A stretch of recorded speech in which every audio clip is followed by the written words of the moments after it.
The thing that I remember about that episode is her saying, "Don't you have any fantasies?" And he goes, "Well, yeah." And she goes, "Because if you tell me one of them, I might do one." You know. Welcome to SinCast, presented by Cinemasins.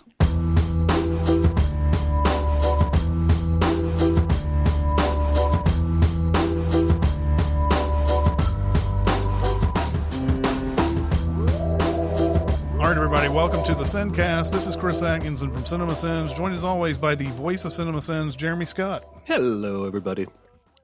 Yeah. And for music video...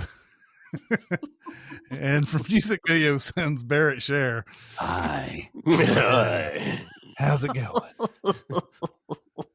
Hello, everybody. Yeah. Today we're going to do this thing that, when Christopher Plummer died a couple of weeks ago, I realized that when we started this podcast and everything, we weren't going to be the podcast that every week somebody, or every time somebody died, we'd dedicate a whole show or like here's episode 200, Christopher Plummer dies. We weren't ever going to be that kind of thing. But after Christopher Plummer died, I was like, you know what? It would be nice to go back. Since we first you first started doing podcasts and everything, to go over some of the careers of people who have died since we've started this podcast. And today we're going to start with 2016. When was our first episode, Barrett? I believe it was January 6th of 2016. So we recorded it in December of 2015. But all the wrangling and wrangling back in those days, there weren't that many podcasts out there. So the first one posted at the beginning of January in 2016. And right before we had the 1-2 punch of Alan Rickman and David Bowie die, I think maybe the next week or something like that. Yeah. So we're going to go over some of the careers of people who died in 2016. We'll see how this goes. We'll have 2017, 2018, 2019, 2020, and even 21. But want to start off 2016 with Alan Rickman. Yeah. Alan Rickman obviously had. If he had done just Die Hard, he would have been remembered, right? Just that is an iconic character that everybody sort of tried to emulate afterwards. The villain of Hans Gruber, and what is it about his performance in Die Hard that is something special? What do we note out of that makes him so special? Because he hadn't done very much before that. I think he was a stage actor.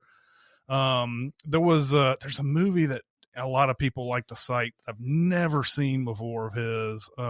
It's Truly Madly Deeply, but that came out a couple years afterwards. But he hadn't done much, and he's a virtual unknown and everything. But do we know why do we love that Hans Gruber character? I feel like there are a bunch of reasons, and the one I'm going to choose to pick is that I feel like he treated it like his movie. Like he approached that character as though he was every bit as important to this movie as John McClane's character was, and he is. But I think a lot of action villains, of course, Die Hard did a lot to sort of reinvent the action genre anyway, but I think a lot of villains to this point had seen themselves as secondary characters. And he just imbues him with a realness, like he's taking that role completely seriously. That's what it is for me, is that he owns that movie almost as much, if not more, than Bruce Willis does. Yeah, he does. Yeah. And he's not overly sinister. He's polite at times. He defers to Holly when she, asks for a few things. He's polite. When you get to, even in the same franchise, William Sadler and Jeremy Irons, like, they're full on sinister. Now, they're good villains. Both of them, I think, are good villains. I think even Timothy Olyphant is a pretty good villain in the fourth one. But with him, there was a cunningness and a polished edge to him that I don't think many villains, especially up until that point, had. It was more, twirling mustaches and stuff like that. Yeah, he enunciates in such a proper way, right? Shoot the glass, like the way he speaks actual words, you could almost mistake for pretense, but it's just, I think, a very proper English way of speaking. Yeah. Yeah. They wrote Hans Gruber well too. I mean, he's an intelligent villain. He doesn't do things just out of sheer, I don't know. I think sometimes villains are written with this idea that, well, I've planned this and it's going to work, and whatever I do is going to work because, and all this, and in this one, he understands the sort of when things change, Carl wants to go and kill him because he's kill Bruce Willis because he's killed his brother and everything, and Hans Gruber is sitting there no, we've got to focus on the thing. We can worry about revenge later and everything. Yeah. But the things that I love and that you can't write down in a script about his performance in that is just there's little moments that he does. The scene where he runs up towards the roof and he runs into John McClane and he pretends to be somebody who's working at the Nagatomi Towers and everything. When McClane asks him who he is, and he says he's like Clay, and then there's this smile that happens. It's a smile that says, it's a smile because we know who Hans Gruber is, that he remembers this and that this is going to work. This is a subterfuge that's going to work. He puts this little smile in when he says it. He's like, Clay, smile. Bill, Clay. And then, of course, there's the whole McClane looks up at the little, bulletin board thing where all the people's names are and everything. And we see the Clay. And I love the touch, too, the fact that it's William Clay. Yeah. I love that, too. But there's stuff like that. And then, when he's reciting these bullshit demands to the FBI and the cops and everybody, and they're like, he goes and it's like, I want all of my 7 brothers from Asian Dawn to be released or whatever, and somebody's like, Asian Dawn, and he's like, yeah, I read about them in Newsweek, and then there's little small things in that. We could talk about Hans Gruber forever, but he's obviously known for a lot of things. Obviously, Snape. Harry Potter. I think for many people of a certain age, that's the so-called villain, or the so-called, maybe not villain. They know he's not a true villain, but that's their Alan Rickman performance. That's their Die Hard is the Snape stuff. Yep. Robin Hood, Prince of Thieves, Sheriff of Nottingham. I love that movie. No. And he's absolutely the best part of it. He's absolutely the best part of it, because he decided, fuck all y'all, I'm going to act like I'm in a completely different movie and ham the fuck up. And you guys can have your fake British accent, but he's going to just be like, I'm going to cut y'all down with the spoon. You can see all the spittle flying everywhere, and it's just absolutely great. Oh, he comes out and he's like, close the gates. That's so great. Oh, wow. I mentioned Truly, Madly, Deeply. This is a movie I need to watch. This is one that a lot of people bring up in his career that just did. I don't think it got a huge. It wasn't on my radar for the longest time, but there is a performance that Alan Rickman has done that doesn't get enough play, and it's his Sense and Sensibility as Colonel Brandon.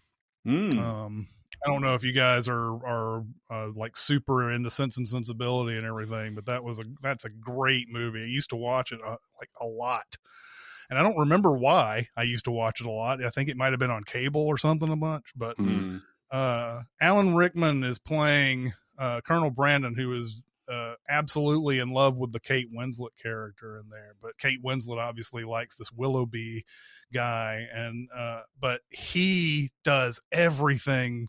He is the most proper gentleman in that entire movie. And just there's something just understated. There's a pain underneath everything that he says, but he will be nice and will be the guy you look for, like the guy you depend on in this movie every time. That trumps any kind of depression or any kind of things that he's going through in that movie.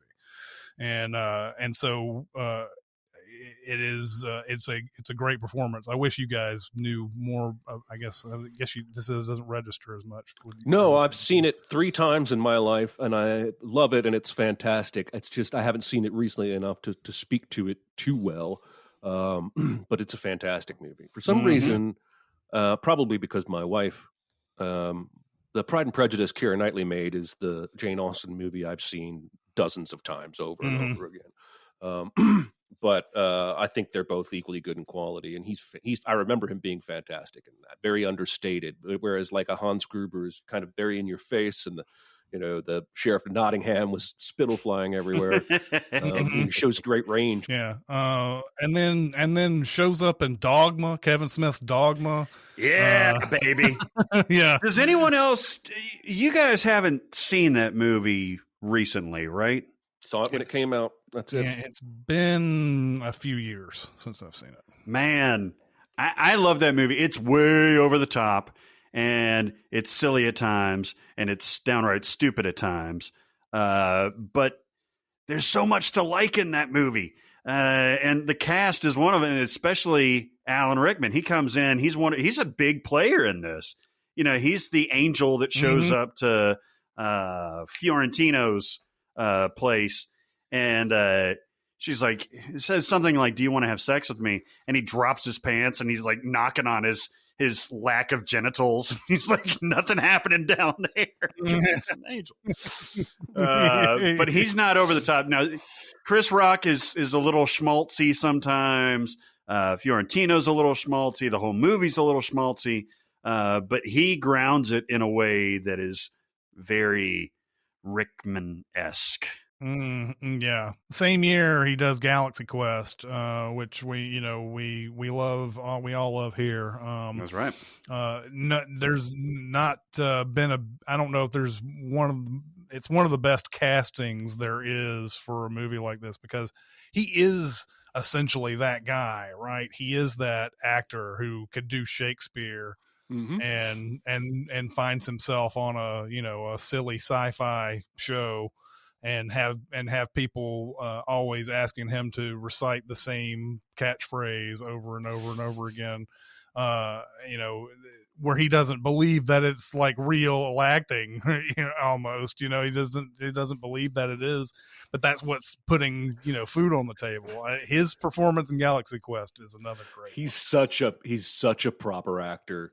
But Tim Allen gets his way by just saying the show must go on, and Alan Rickman's character is like, you got me with that. You're right. The show must go on. God damn it.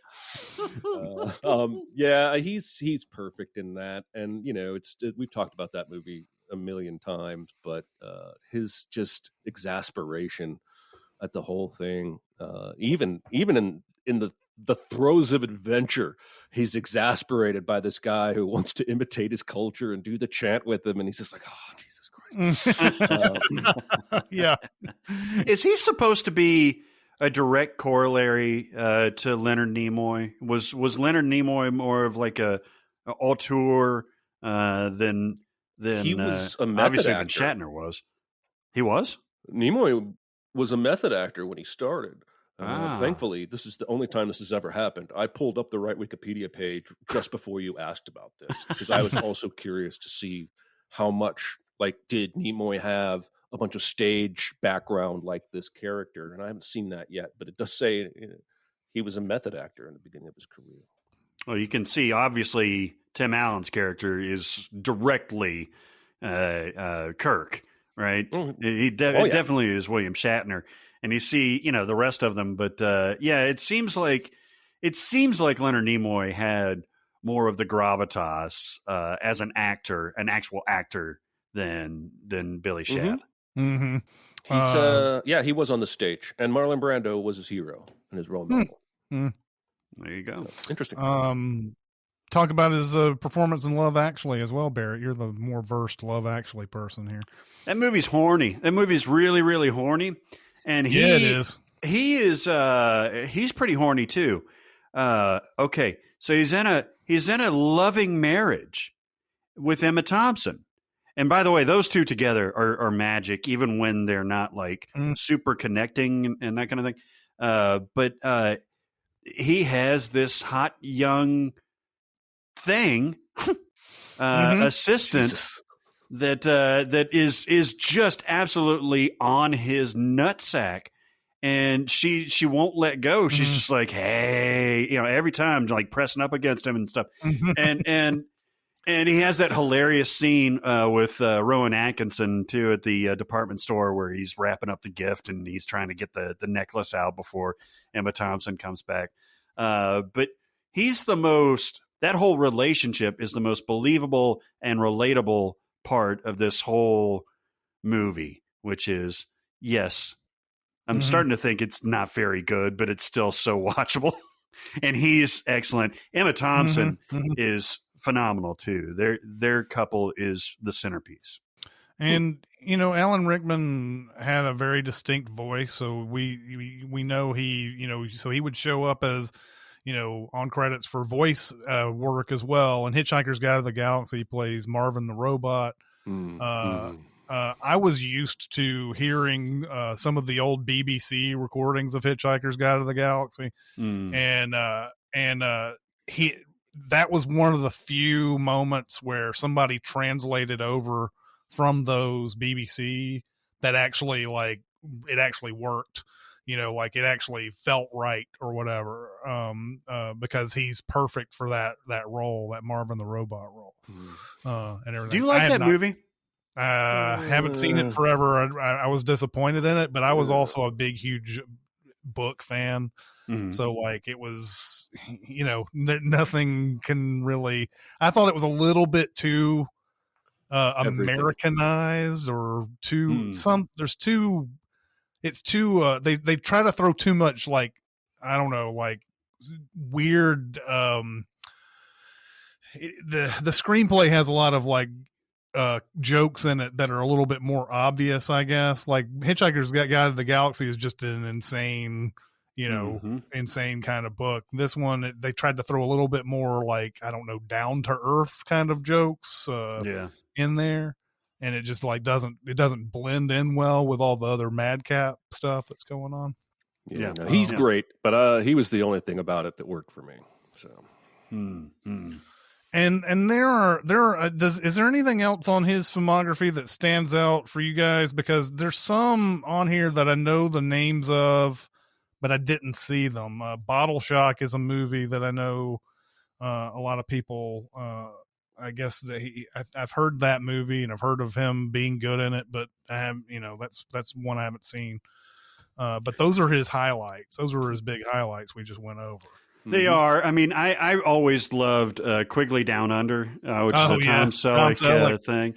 Back in the late 80s, early 90s, everybody in the entire world was obsessed with the treatment of Aborigines in Australia, which I'm not laughing at because that's a valid concern. But like, remember Midnight Oil came out with Beds Are Burning about like the Aboriginal crisis. And then Quigley Down Under was all about that too. And I think Rickman played the bad guy again as the guy who wanted to take him out. And Tom Selleck said no, and they rose against him. He's also in Bob Roberts, which is a fun movie that we've talked about before. Yeah, Tim Robbins directed that. He was trying to do an Altman slide. It looked like he was trying to do kind of an Altman movie. He had just worked with him on The Player and everything, or it was the same year even, and was doing his own little Altman-esque movie. I like it too. I think I enjoy watching it. It's not. I remember liking Altman. A couple things about it. Yeah. He was in Alice in Wonderland, of course. But yeah, Alan Rickman died January 14th, 2016. gosh, that was I didn't realize it was that early into the year. Yeah, so it was the next week that Yeah, it really was. We probably talked about him somehow, some way too. We did on episode 2, I think. Oh, we did. Yeah, I think so. The next one on the list, and this isn't in any particular order, right? This is just Anton Yelchin, which is a really tragic one. He died on June 19th, 2016. And after seeing that documentary, I can't remember the name of it right now. Oh, that's right. Yeah, you watched that. Love Anatoly or Love something like that. Yeah, Anatoly. Love Anatoly. Love Anatoly. After seeing that, it's even. I mean, they describe how exactly it happened that he died and everything, and just what he was supposed to be, where he was supposed to be, and why people were concerned and everything. And when they went over to see what was going on, but this is a guy that they're talking about like what a film buff he was. What a he's going to try to be a director. I think he knew some serious, like he was a serious cinephile, like knew all sorts of stuff, and he would hang out with directors and stuff like that, try to figure out what they were doing. And so a real student of a film and everything. What do we think of when we think of Anton Yelchin? Is it Chekhov and Star Trek? Is that the first for thing? Me, it's not that. For me, it's the movie I can't remember the name of. Alpha Dog. Alpha Dog is the one I always think of. Alpha Dog. It's so heartbreaking.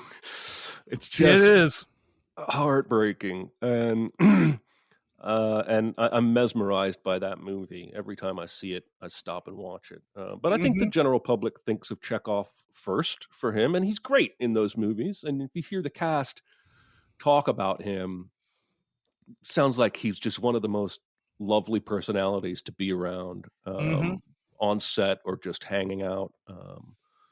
But he was in a couple of the movies that I've seen. The Fierce People, which I've talked about before, which has Donald Sutherland and Chris Evans and Kristen Stewart, and he's fantastic in that. The takeaway for me is he's awesome in every movie he was in. He was going to be, even that awful Terminator movie, like he was going to be one of our best actors, and he was robbed of his life, and it's super tragic, but he outshined almost everyone in every film he was in. Yeah, you can't watch Alpha Dog without thinking that, even though those are completely separate deaths or whatever. But like, you can't watch Alpha Dog without thinking the exact same things in there, because in Alpha Dog, he's having what you would consider would be one of the best nights of a young man's life in that movie. There are forces working behind the scenes that want that guy dead. And it's you're sitting there going, this is senseless. They don't need to do this. This doesn't do anything. This isn't going to help. This is, but it's just going just inevitably to this conclusion. And it's so awful.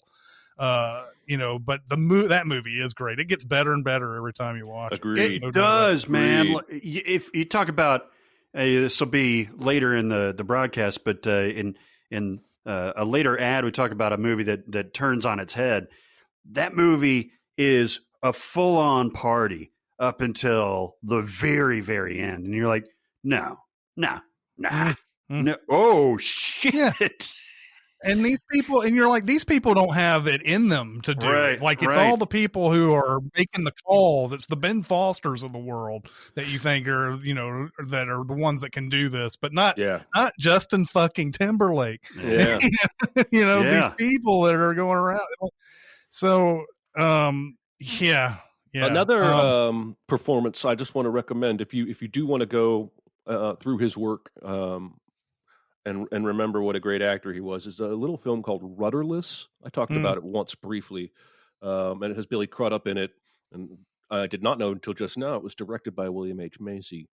Really? But it's but it's about a songwriter who lives on a boat.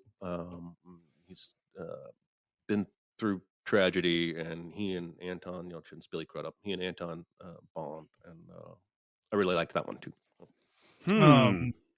And one of the bigger sort of indie hits that came out in the last 5-6 years, Green Room, is another one that a lot of people know him from. And I think, did Green Room come out just after his death or just before? This is the Nazi club thing, right? It's a band who goes to a club not knowing it's a club for Nazis, and they come in and notice right away, because just the way things are, the band that's currently playing and all the audience and everything.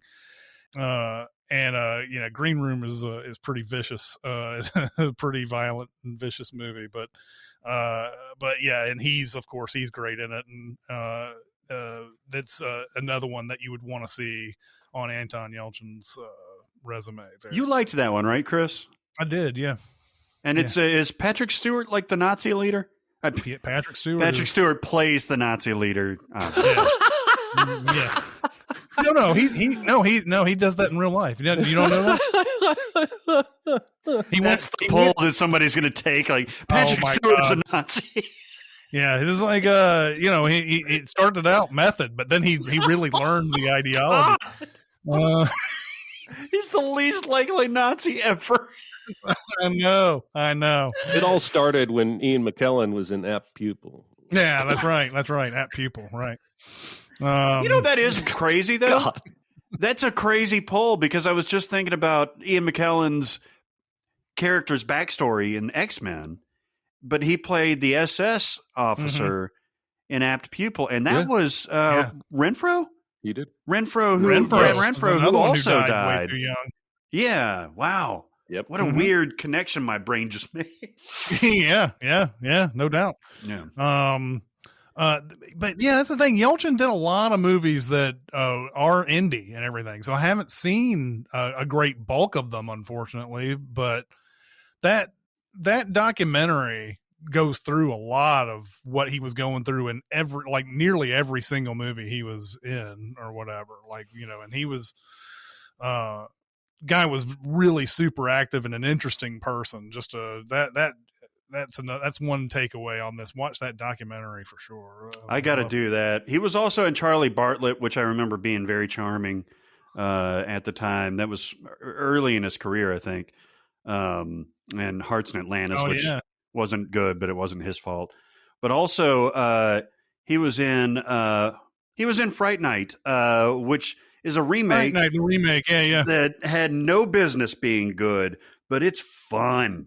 This is the one where two kids are living next to Colin Farrell, who's a vampire, and they're out to prove that he's a vampire. Mm-hmm. And that's a fun movie, man. And he's really good in it.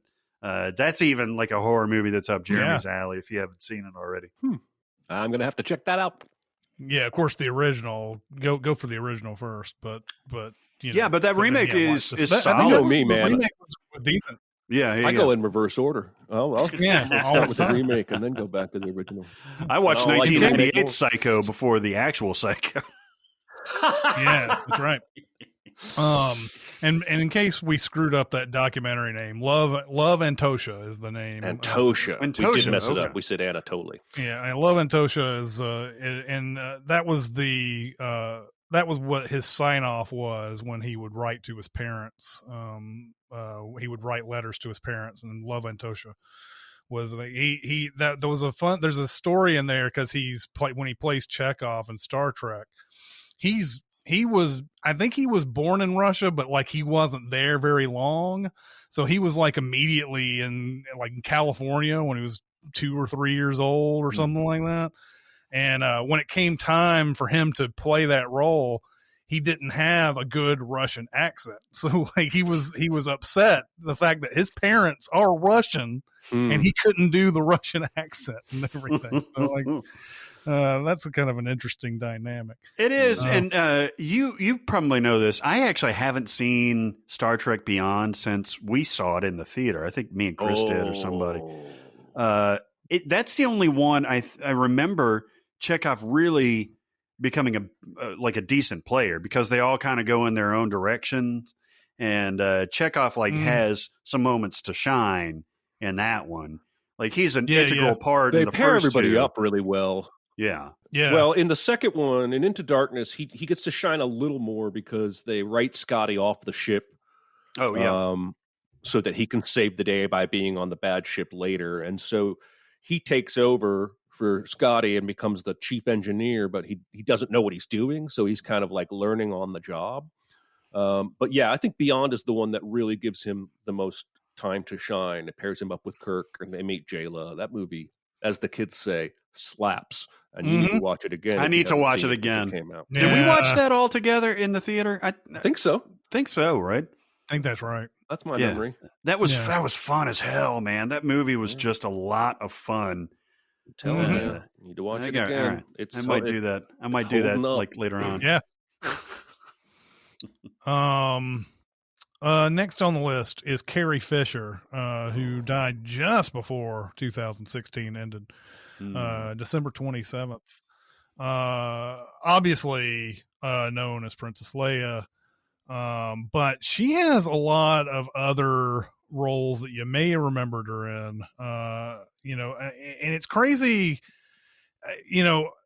when you grow up, I think in our era, like, that's all you knew her from was Star Wars. But then later on, you found out that, once you started watching like a little bit more adult R-rated movies or whatever, you found out that she was in a lot of other things and just was, I don't know, just she was wonderful in everything, like almost everything that I've seen her in.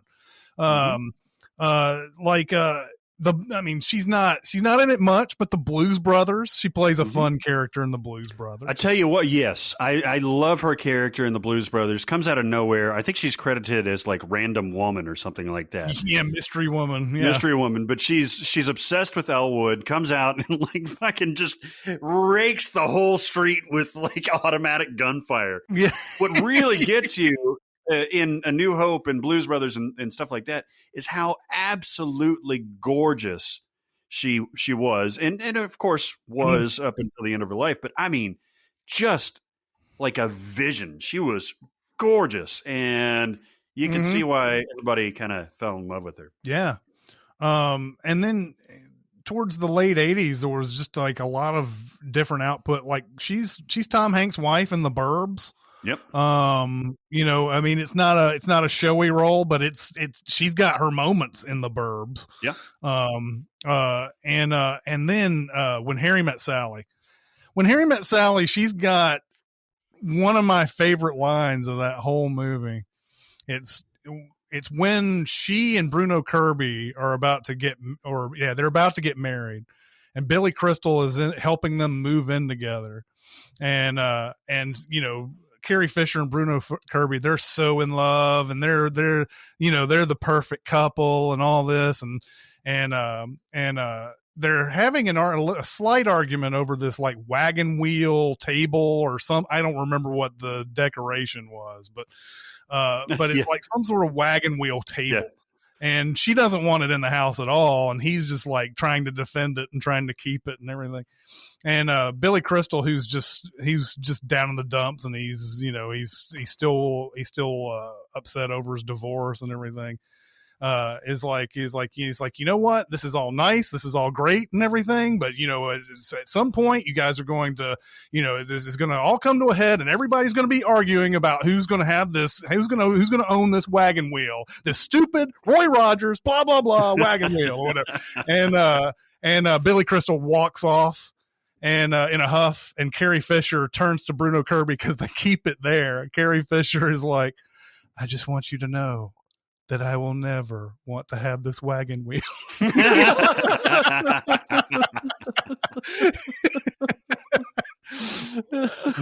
Oh my God, she's so good. She was also in, right around that time, she was in Hannah and Her Sisters. A great Woody Allen movie. She is not one of the sisters. It's Mia Farrow and Diane Wiest and Barbara Hershey. But she is a part of that ensemble. And it is, if you want to look for like prime, I mean, everybody's fucking everybody. Everybody's cheating on everybody, like a regular Woody Allen thing. But like prime New York. Typical Woody Allen movie. Yeah, prime New York Woody Allen movie, 1986. This is right down the center, and he knocks it out of the park. It's such a good movie. And she's terrific in it. And she was known as a writer too. I mean, one of the I think maybe I'm looking at her. I'm going to look at her writing right now. This might be the only time she was on a huge movie, but Postcards from the Edge, which was she wrote the book, I believe, and then wrote the screenplay based off of that book. And Postcards from the Edge is a Mike Nichols movie with Meryl Streep and Shirley MacLaine. That was pretty decent, if I remember. I haven't seen it in forever, but I remember it being pretty good and pretty funny, and like just there's a lot of wackiness to that movie. It is. There's because it's essentially about her and her mom, Debbie Reynolds, right? Like, I think so, yeah. And figuring out like her real mom, obviously, and then Meryl Streep and Shirley MacLaine, I think, are playing their surrogates, essentially. Right. And yeah, it's funny as hell, man, because it goes into their crazy relationship. Of course, Debbie Reynolds, who we may talk about later on, was also definitely in show business, and she had to come up with all this kind of pressure on her. And she very famously, had some mental health issues. She had some addiction issues. I'm talking about Carrie Fisher. And that translated into that screenplay. And that's a funny movie. Oh, yeah. And after a while, towards the late 90s, all the way up to, 2016, you started seeing her as this icon that would be thrown into a smaller role. Like you see her show up in like Scream 3, stuff like that. Jay and Silent Bob. Yeah, Jay and Silent Bob, of course, is memorable as she's playing a nun, and Jay and Silent Bob have gotten the lowdown from George Carlin that you have to give the person giving you a ride head, and of course they misunderstand in the classic comedy way of what she's. You go by the book too. Yeah. You got to go by the book. And Jason Mewes is like stretching and like putting his jaw together and like cracking his neck. It's one thing to live by the book and to say that you live by the book and then just do the things by the book, right? And so yeah, that's a memorable cameo for sure. She shows up as Mother Superior in Charlie's Angels Full Throttle. I'm trying to. There's not much past that. Like I remember her in Sorority Row. She was memorable. She was the like house mom. In the oh yeah. I think that movie's been remade a couple of times. But that movie's kind of fun. That remake is kind of fun too, actually. Mm-hmm. I remember her episode of 30 Rock that she was on. Thought that was a pretty funny cameo in that. She was in Fanboys, of course, the one about the guys trying to watch the Star Wars Episode 1 before anybody else because they think their friend is dying. Shows up in that one, but yeah, a lot of those kind of roles towards the end there. But yeah, Carrie Fisher. I mean, that's the thing when you look at it, not just Leia, right? Like a lot of other stuff on here that you could. There's even a movie on here I've seen. It's called Amazon Women on the Moon. It's got five directors. It's kind of trying to be like Kentucky Fried Movie was. It's not very good, but I remember her being in a skit that might be the funniest one in there. If I remember correctly, I don't know if it was or not, but I haven't seen that in forever. But I remember her being in it. Yeah, Carrie Fisher was had a lot going for her. What do we think of before we leave her? What do we think of the more recent trilogy, like her, especially obviously Force Awakens, and she was all the way through Last Jedi, correct? Yeah. I think so. So she think it completed was, filming, and then they started. they did that whole thing with her. And They started taking in. Yeah, they started taking footage that from the other movies and sort of, I guess, digitally inserting her into the third one. But in the Force Awakens, I think she's great in that, actually. I just wish that more had been done with her character throughout the years. Mm-hmm. By the end of Return of the Jedi, you know that she has the power to be a Jedi and everything, and we've skipped over all of that. Yeah.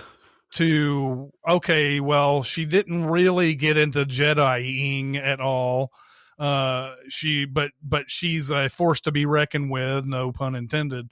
And everybody respects her, but man, I would have they show there's a brief glimpse of her fighting Luke in is it the last one that came out? Yeah, it's in Rise of the Skywalker. It would have been nice to see her. I'm sure there'll be a point where Disney is going to be like, let's do a young Leia or something like that, and they'll show some of that stuff that we haven't. But in the movies themselves, it's disappointing because they've built her character up, and we love her for what she is, but we know that there are a lot of more badass tales to be told, and they skipped over it. So I think she's great. I think she's great in Force Awakens. I mean, it's she's a grandmotherly type at that point, and that's exactly what she's supposed to be. Yeah. She also caused a lot of boners in that in the bikini. Yeah, I would say so. Jesus, to this day. Bikini. To this day. Yeah, I mean, isn't that a Friends thing, Jeremy? It doesn't Ross There's an want episode of Friends where they talk about it. Doesn't he want Rachel to dress up in that bikini? She asks him if he has any fantasies, and he says that outfit. And through conversations with Chandler, where Chandler admits sometimes when he's having sex, he pictures his own mother, and then it turns him off and he can't finish. So when Rachel comes through the door with the bikini on, Ross sees his own mother's head on the bikini body. Of course. And is now no longer turned on. Mm-hmm. I didn't remember all that. Well, you don't watch it every day like I do. The thing that I remember about that episode is her saying, "Don't you have any fantasies?" And he goes, "Well, yeah." And she goes, "Because if you tell me one of them, I might do one." You know. On to Gene Wilder. Gene Wilder died August 29th, 2016. A lot of big movies that we remember him from. I don't know where to start. Young Frankenstein, I think, is where I would start for Gene Wilder. It's Frankenstein. He doesn't like the Frankenstein name. He's not one of the. He's not his ancestors. He's a man of true science. And then he comes back home and he gets right back into what his ancestors was trying to do. What a great sequence, man. That whole thing holds up so well of him just kind of like all of a sudden he's going through and finds the lab and he's just like comes up with these, this sense of wonderment, and he has these great facial expressions. That movie, I just saw it fairly recently. It holds up really, really well. It really does. It really does. It's chock full of just absolute talent. Just comedic talent that we are I think we may be sorely lacking these days. I don't know. Maybe we still have that same kind of Cloris Leachman and Madeline Kahn and Terry Garr and Peter Boyle. Peter Boyle. Oh, he's so good. And Marty Feldman. These guys are just, everybody's just clicking on that. And then a tremendous cameo by Gene Hackman. You would never think of Gene Hackman in a movie like this ever, really. He was in plenty of comedies, but I don't know, you sometimes forget that he's in that. Yeah. But Gene Wilder is fantastic in Young Frankenstein. and then you have another Mel Brooks movie, The Producers, where he plays Leo Bloom, the accountant that comes up with the idea, but we're never going to do that, of selling more percentage of the play than you can possibly pay back if it's a failure.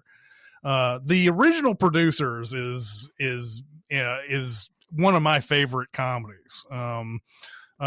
It's because that plot is so unique, and it's so well done. And of course it all culminates into that, we hired the worst writer, we hired the worst director, we hired the worst actors. Where did we go right? It's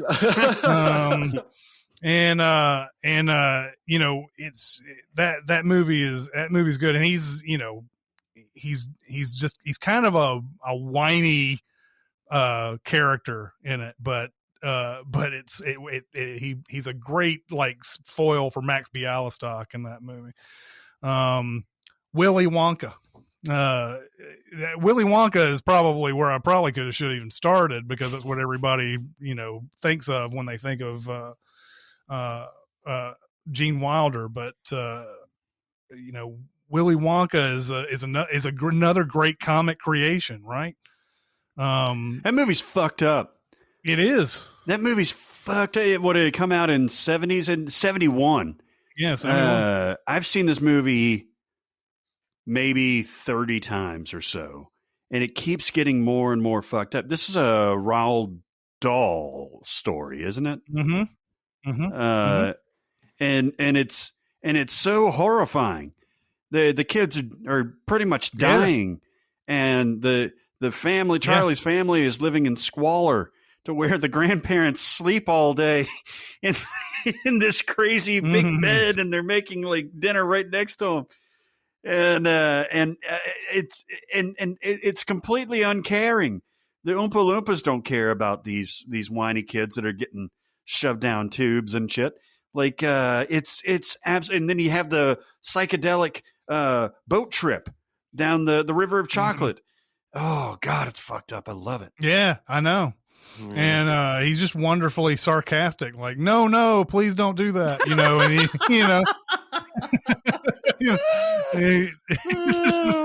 this is why Tim Burton, don't mess with something like this. Like it's like making an actual remake of The Wizard of Oz. His middle name is mess with something like this at this point. It is. It's so annoying. Yeah. It really all is. He's done is reinvent. I'm sorry. He's made a lot of fantastic films, but later in his career, he's become obsessed with reinventing things that don't need to be reinvented, but he also reinvents them wrong. Yeah. Like this, Alice in Wonderland, Planet of the Apes, and you can go on and on. Dark Shadows. And, yeah, exactly. And each time he was like, I'm not a big fan of the original, but I wanted to do this one. Yep. He said it multiple times. Yeah. He is not the next Martin Scorsese. No. Also another Mel Brooks, Blazing Saddles. He's great in that as well. He's not the main person, but he's He pretty much is. You're right. I mean, it's Cleveland Little that's the main guy, but I mean, he's such a good person in that, because he's sarcastic. He knows what's going on, but he's immediately on Cleveland Little's side. And, he's the fastest gun in the West. He's just such a cool character, and it's unlike anything that he played before. But that, you talk about like Young Frankenstein has a lot of jokes per minute. And Blazing Saddles is right up there with, and I guess it's a Mel Brooks thing of like jokes per minute. Yeah. It's so wrong. So fucking wrong. Oh yeah. Totally wrong. And those came out the same year. Can you believe that? What's that? Movies came out the same year. Young Frankenstein and Blazing Saddles. Are you serious? Yeah. Holy shit. Oh yeah. There may be like some weird like New York and LA type of thing that caused that, but see, like December 15th was Young Frankenstein, and February 7th was Blazing Saddles. That's the reason why, is he made Blazing Saddles and then he had nearly a whole year to make another movie, and he came out with it later in the year. He was also in a Woody Allen movie, Everything You Always Wanted to Know About Sex But Were Afraid to Ask. He's a doctor in that. I haven't seen that movie in forever. I remember that. Sucks. Yeah. It's so bad. Because I watched this when I was like 13 and wanted to get like titillated. And which is funny because there's a big boob that comes out of the thing. Yeah. But like it's not sexy. It's not titillating, but and it's not really funny either. Isn't this though? Is this the movie that has no? That's the no. It's the movie. Is this the movie that has segments to it where it's there's that one where the guy is like about to have sex with a woman in the backseat of a car, and where we see the inside of this guy's, like, I don't know, testicles or whatever. And the sperm are all like waiting to cut. They're like Woody Allen plays a sperm and he's like, I'm so excited about this and everything. But what if he's masturbating? I could end up on the ceiling.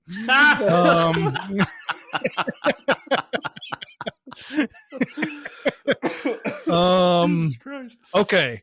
Here's my confession time about Gene Wilder. I have never seen any of the Richard Pryor team ups, and that is a glaring blight on my movie watching. I wasn't able to watch these kinds of movies when I was younger, and then as I got older, these movies fell farther down for me to actually go out and watch. But he and Richard Pryor did a million movies together. They did what was it? What was the first one? They were supposed to do Blazing Saddles, but Richard Pryor, he was out of his mind at that point. Yeah. Silver Streak, was that maybe the first one? Maybe. I remember Stir Crazy as being the first one. Silver Streak came out in 1976. Stir Crazy was 1980. And then they did See No Evil, Hear No Evil, which is the one I watched the most. See No Evil, Hear No Evil, and Another You. Yeah, they were. I guess these movies did well enough that they kept coming. They kept teaming them up together and everything. But yeah, unfortunately, this is a huge blight on my movie watching, and I will have to remedy that at some point.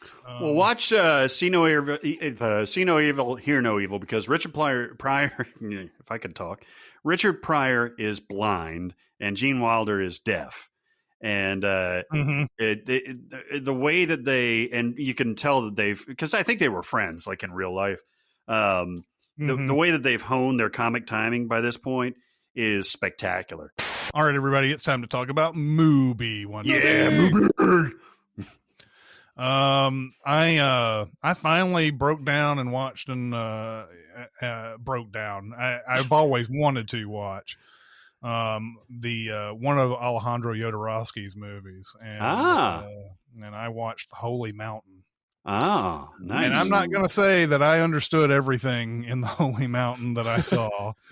I just know that there are images in this movie that are going to that are going to be burned in my brain forever. And you talk about how, this is a director who is basically saying, I've got an idea, I'm going to do that. And you wonder how in the world he got everybody on board to do these scenes. Because there's a lot of stuff. As episodic as this movie is, he has to set up a lot of different little things. I feel like this movie had to have cost an insane amount of money to make, even back in 1973. But if I were to give a short summary of what this movie is about, again, I don't know everything. I don't know how everything happened in this movie, but it seems to be about people who are immortal who want to learn mortality, and that's way too simple of a description. There's just a lot of there's some moments in there that are going to make you horrified. There's going to be some scenes in there that are, like, God, it seems like they sexualize everything in this movie, and yeah, they do. And then don't forget to laugh during this movie. I mean, there's a lot of stuff that's clearly absurd. So there's a lot of moments in there that it's just I think it's just a visually arresting film, and it's on Mubi, and a lot of Jodorowsky's movies are on there, and I believe he's sort of got a second wind since that Jodorowsky's Dune documentary came out. Mm-hmm. And if you've never seen Jodorowsky's Dune, by the way, just, his Dune was going to be insanity defined. They've got nearly like all of his famous movies on there right now, but The Holy Mountain is one, and it's I mean, don't watch it going in hoping to understand everything. It's just a visual. He realizes it's a visual medium, and that's what he makes this movie. It's a lot of images that are just like, oh my God, what is that? Oh my God, what is that? Oh my God, what is that? And you just go along for the ride. So that's awesome. I got to get into that guy. They've got so many like little pockets of goodness in there. They've got a double bill of Ryan Gosling films. Oh yeah. Blue Valentine and Only God Forgives. Blue Valentine, man, you think Marriage Story is a tough relationship drama. Yeah. Blue Valentine is a whole different level, but it's gorgeous. It's absolutely gorgeous, as is Only God Forgives. Yeah, man. Can I talk about an experience that I had on Mubi, though? Yeah, let's do it. That's what this time is specifically about, actually. I watched Takashi Miike's Audition. Oh, do you guys remember Audition? Oh my God. Yeah. I remember Audition. Oh yeah. Now this movie came out in the States in 2001, 99-ish or whatever at festivals. And all I've heard about this movie is that it's a Japanese horror movie, and it's horrifying. It's nearly impossible to watch. And it is. They're right. It is. It is horrifying. I fucking love this movie. I loved this movie. I absolutely did. And I'm not listen, I want to explain it without explaining it too much. I've seen a lot of torture porn movies, Saw franchise, Hostel franchise, and stuff like that. And that is gore for gore's sake, I think, especially the later Saw iterations. This is not that to me. This is not that at all. This is a psychological thriller. It's completely bifurcated. It is absolutely like it's almost a comedy at the beginning of this movie. There's like jumpy music playing when they're doing the quote audition. It's like and he's like next, and you're like, oh, this is nice and pleasant and everything. And then it takes a turn, which is well known at this point. I mean, it's on the poster. She's got the syringe on there. The female counterpart to this guy turns into, a sadistic, violent monster. And I'm not a big gore fan. I am not a big gore fan, but I was smiling with delight as she was during that whole torture scene. I thought it was fun. I thought it was hilarious at times. I thought it was justified at times, and it goes a lot deeper than you think. Like there's empowerment issues on this. There's abusive issues on this. There's misogyny in this. There's a lot going on in this movie, and I did not expect to like it this much, but it's absolutely brilliant. They've got a few of Miike's movies on there, but God bless it, you should totally watch this movie if you got a strong stomach and you can get into what the movie is portraying and not just get caught up in the salaciousness of it. You would love it too. Chris, you've seen this, right? Yes. The image that is burned into my brain and for Audition is a profile shot of our killer. It's a profile shot of her and her mouth extending into this sinister smile as she looks down. I think she's looking down at the time, but it's this insane, it makes your blood curl when you see it. And that image is always going to be just seared into my brain, and it's wonderful. It's wonderful how you can watch evil stuff with that kind of relish. It's so good, man. When she does a certain thing, the translation is deeper and deeper and deeper, but she goes tick tick tick tick tick tick tick tick tick, and you're like, ah!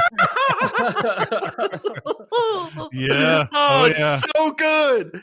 Oh man, I know it's such a weird recommend, but I loved this movie. I will watch this movie again just because I think it's fun. Weirdly enough, where do you get this movie? And the Jodorowskis and the Goslings and his 1,000-yard stare and all the other stuff. Movie is where you get it. You get it. It's movie. MUBI.com/Cinemasins. You get, my friend that is listening to this right now. You might be, hey, listen, you might be in South America. You might be in Europe. You might be in Canada. You might be in Mexico. You might be in the U.S. Yep. You should get Mubi, and you get 30 days free if you go to Mubi.com/Cinemasins. All these things we just talked about could be yours for free for the first month. Yeah. Yeah. And that's definitely worth the price. It's definitely worth the price of free. So go to Mubi.com/Cinemasins right now. On to David Bowie. David Bowie might be known more as a singer. I don't know. He might be. But he died on January 10th, 2016. There are a couple of performances that I remember him from. The biggest one is The Prestige. Yeah. Where he plays Tesla. I did not know it was David Bowie the entire movie. I was not expecting David Bowie,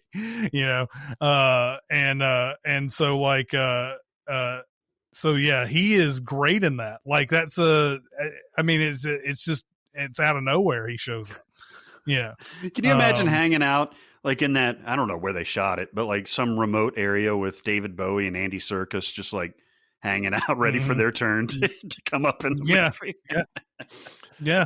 He's really good. You wanted to say something, Jeremy? No. No.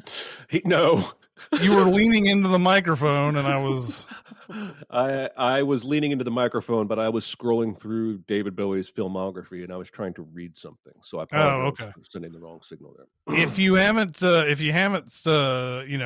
he's not known for The Prestige, he's definitely known for Labyrinth,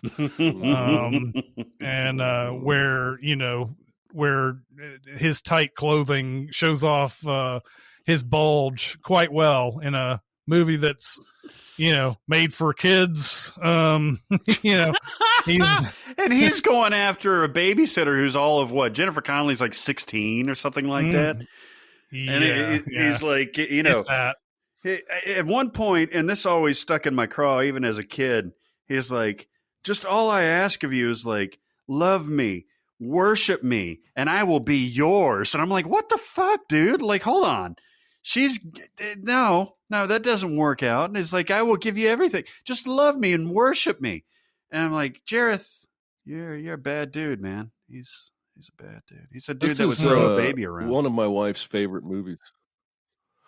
My wife made me watch this when we got together, and I hated it. Really? You love Muppets, though. Loves it. I don't see Muppets in this movie. I mean, I can see the fact that puppets are being used that were created by some of the same people, but this has nothing to do with the Muppets in tone. I hated it. I don't know why. I think part of it was she had talked it up so much without really telling me how much nostalgia was baked in Yeah. to her love of it. And we were only dating. We weren't married at the time, so we didn't know how to talk to each other proper anyway. But she was just like, I love this movie. This is my favorite movie. Will you watch it? And I was like, sure. And I was like, what the hell is wrong with you? I'm looking through, and this is something IMDb is going to have to. You're not kidding. They're going to have to fix this, man. This it's hard as hell. Let's put all their music videos all in their acting categories. I'm sorry.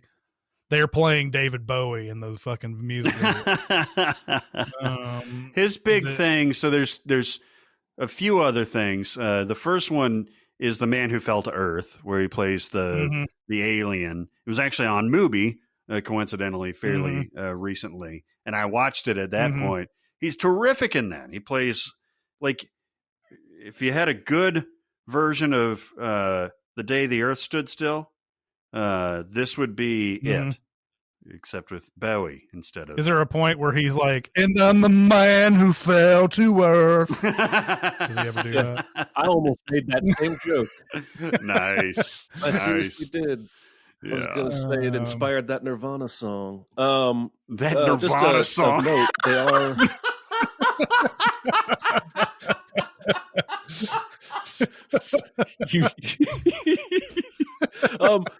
Chiwetel Ejiofor is going to star in a new series based on The Man Who Fell to Earth at Paramount. Oh, really? Plus. But because it's at Paramount Plus, no one will ever see it. I don't know, man. Those commercials may have gotten people horny for it. They're making maybe so. Commercials for it? I'm not as versed on Zoolander as you guys are. He's in there. Does he show up as himself in Zoolander? Yeah, it's a cameo. He's the judge of the walk-off. Yeah. Whereas Billy Zane takes sides, David Bowie is impartial. Yeah. Billy Zane is like Derek Zoolander all the way, and Hansel, even though he's so hot right now, Billy Zane's like, no, I'm all Zoolander. And so they do the walk off and they go like 15 rounds or something like that. They're sweating and everything. Like Owen Wilson's just like, you got to cut me. And they finally do the underwear trick where they have to, like, somehow Hansel gets his underwear out just by one-handedly putting his hand down his pants. That move should be illegal. I don't even understand how he wins this walk-off, because that is a clear violation of the integrity of the competition. I never saw it. But he's also in The Hunger, which is an early Tony Scott movie with Catherine Deneuve and Susan Sarandon. The movie's brilliant. Have you ever seen it? You've seen it? It's gorgeous. Yes, it's I forgot that Tony Scott did it because it's a vampire movie, but it kind of predicted, I guess, later vampire movies where it wasn't gore and blood and all that stuff. It was much more like ethereal and sexy and stuff like that. And he's terrific in it. Bowie could do absolutely anything, musically, artistically. I mean, he did Young Americans. He had, if you guys remember the Young Americans album, he decided he wanted to get into American R&B. And so he hired like the best backup singers at the time, which included Luther Vandross as a backup singer in his band. Yeah. And he's this skinny, coked up white British dude doing like R&B soul. And he sounds awesome. And mostly because he's got a great, backing band and everything. But he wrote a lot of songs. He's such a, he's always been known as a chameleon musically and artistically. But he could do, he could transform into Nikola Tesla. And you wouldn't even fucking realize that it was David fucking Bowie at that point. Yeah. Like I said, I didn't know it was him. I wasn't expecting him to be in the movie. So it wasn't like, because as soon as you see him, you should be like, oh, that's fucking David Bowie. But it was such a different, thing for me I wasn't even paying attention to that. I was just like, okay, this dude's playing Tesla, whatever. And then at the end of the movie, it was like David Bowie. And I was like, David Bowie? Who the fuck did he play? Oh, he fucking played Tesla. Holy shit. I was in a complete fucking trance in that movie.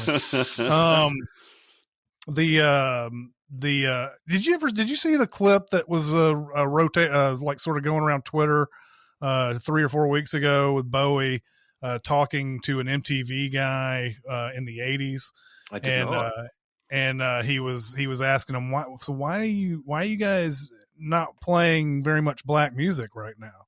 And the DJ was sitting there going, well, you know, I mean, it hasn't really caught on or something. I don't know what it is. He's trying to work his way around this answer. And Bowie's just got this smile on his face this whole time, this rigid smile on his face. He's like, so you don't think that anybody would want to listen to that, is what you're saying? You know, just like keeps asking this guy these questions, and this guy's just burying himself every single answer he gives, and because there's no excuse for it, right? Like there's no excuse every time no matter what he asks, his answers are never satisfactory. They're always, I don't know, blah blah blah. You know, it's a smart cat, man.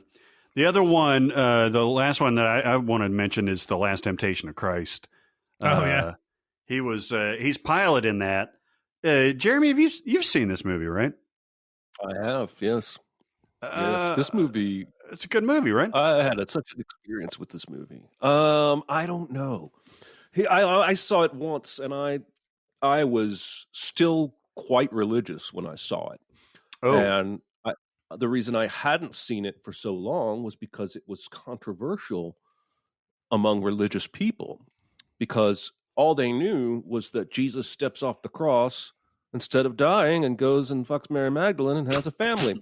And I finally watched the movie, and he does all that, and then he realizes, I can't do this. And it turns out it was just him seeing a path he could have chosen, and then he instead chooses to sacrifice himself, as the Bible states. So Christians, as Dicer and I have discussed before, should fucking love this movie, because it shows how hard that decision really would have been, because Jesus was human as much as he was God.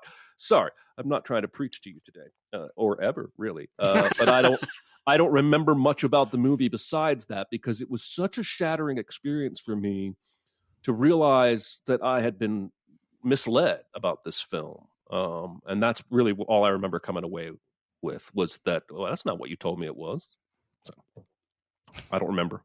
That was a long way of saying I don't remember. Interesting. Chris, you've seen this, obviously, right, Chris? It's been a long time. I don't remember much about it, actually. This is who talks about this with Scorsese movies, right? It's always like the mobster movies, and it's The Departed, and it's Goodfellas and all that. Well, but this is a really good movie. The main reason is what Jeremy was talking about, right? That was considered a sacrilegious movie before anybody saw it. It's like almost everything in the history of man that gets misunderstood. They people are ready to hate on something before they've even watched it. And even if they did, now we're in an era where even if they did watch it, they'd find reasons that it was exactly what their original. They'd just turn it off in disgust before they got to the ending and assume they saw the whole thing. Right. So yeah, it's a movie I need to revisit. It's really good. Gary Shandling, March 24th, 2016. Gary Shandling is going to be mainly remembered for It's Gary Shandling Show, which was an early 90s thing, and then the Larry Sanders Show, which was one of HBO's big sort of vaulting into credibility as a serious original content creator. One of their original hits that they had going on. Larry Sanders Show is always going to be there. When Gary Shandling died, there was a lot of stand-up comedians who mourned that loss, and they considered him just an all-timer and a person who was a friend and a mentor. And Gary Shandling apparently always had time for people, basically. Is the sort of the story I get from what I've been hearing. And everything. Now, as an actor, he's been in, he was in a handful of movies. It was like he's got 33 credits on the IMDb.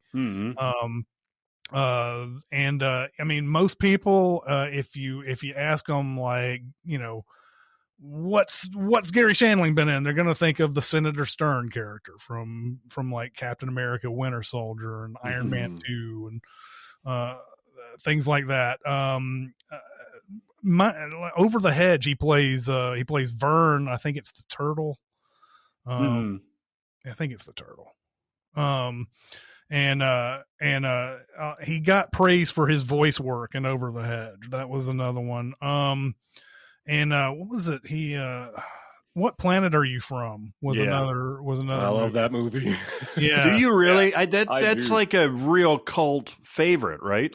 I loved it from the moment I've only seen it 3 times, but I loved it the moment I saw. What is that a lot? That's a lot. And it's been a while, but I loved it the moment I saw it, and both other times. It's just charmed me. I don't quite know why. His penis keeps making noise, and it's hilarious. That's Mike Nichols. Yeah, doing a weird turn. He did Wolf, I guess, before this, and then did What Planet Are You From? But it's got a 5.6 on IMDb. It wasn't like Wolf, then What Planet Are You From? I'm just saying he was making odd decisions at this point in his career. And What Planet Are You From didn't seem interesting to me at the time, but I keep hearing what you're saying, Jeremy, that it's really, really funny. I saw it in theaters, and I don't remember too much about it. But maybe I'll watch it again 3 times. That's pretty good. That's a pretty good amount of times for that movie. I need to give that another shot. But it's funny. He does. Mike Nichols did Wolf, then he did The Birdcage, he did Primary Colors, then he did What Planet Are You From? And then Closer, and then Charlie Wilson's War. He rounded it out pretty good at the end. But he did do a couple of like movies like this. Like, really, Mike Nichols did that? But yeah, there's not much other like Gary Shandling stuff, really. Were you a Larry Sanders acolyte, Chris? Because you grew up with HBO. I wasn't, and during the era, yes, I've had HBO off and on over the years. Like in the 80s, we had it when we first got cable. Then it was not in the house for a long time. And when Larry Sanders was going on in its heyday, I never saw any of it. And then I went to college. It was the late 90s when I went to college, and I went ahead and got HBO for a cable in my cable package then. And that's when The Sopranos and everything started. And Larry Sanders was at its end when that happened. But I've seen Larry Sanders episodes, and those are some of the best written things there are. Yeah, I'm like Chris. I never saw it. Of course, we never had HBO, but I never saw it when it was on. But I went back after I got HBO as an adult and watched every episode and loved it. Yeah. Loved it. People who love it absolutely are like acolytes, honestly. Like people will quote that shit all the time. I never got into it. I got to be honest. I never got into Gary Shandling all that much. He's very much like Bill Maher to me. Like he had that persona of a kind of aloofish type of thing, which is funny because, as you say, like that's not his personal reputation, but that's just to me.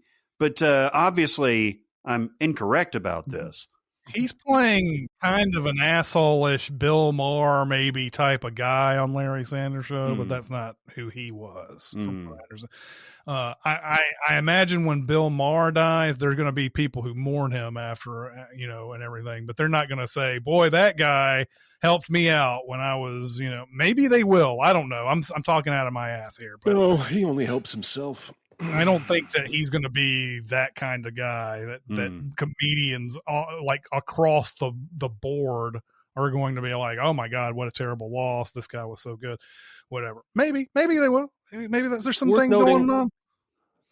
Gary Shandling was also, like David Bowie, in Zoolander. Yeah, he was. Yeah. Also in 2016, director Curtis Hanson, who made he's one of these unsung directors. I feel like, he's I'm going to go back. Let's see. Let's go back a little bit here. His first, maybe perhaps well-known movie is Losing It, which is the Tom Cruise. Yeah. Gotta Lose My Virginity movie. What a crazy movie. This guy's had such a weird career, man. And that's kind of the outlier there. I remember Bad Influence coming out. I never saw Bad Influence. There's these series of movies that came out when I was 12, 13, 14 years old. And I always seemed to have Rob Lowe in it. And Rob Lowe had that scandal when he went to that club and he picked up girls who were like 17 who were at a bar. And, later on, he got to like erase that scandal by saying, hey, I was at a bar where they were steadfast about checking IDs, so I didn't feel like I needed to, blah, blah, blah, blah, blah. He's gotten away with that over the years, 30 years. But there seemed to be a lot of these. Him and James Spader, all these people were always in these movies. But Bad Influence was one. I've never seen Bad Influence, but The Hand That Rocks the Cradle is the first one that is really, really well known on this. And that movie, that they don't make movies like this anymore. No, they don't. I fucking love it, man. She breastfeeds the fucking kid. It's so fucked up. Yeah, she had a breast pump to keep her milk the entire time, just so that she could fuck with his family later. I love that movie. Yeah, Rebecca De Mornay is married to Q from Star Trek. John Delancey.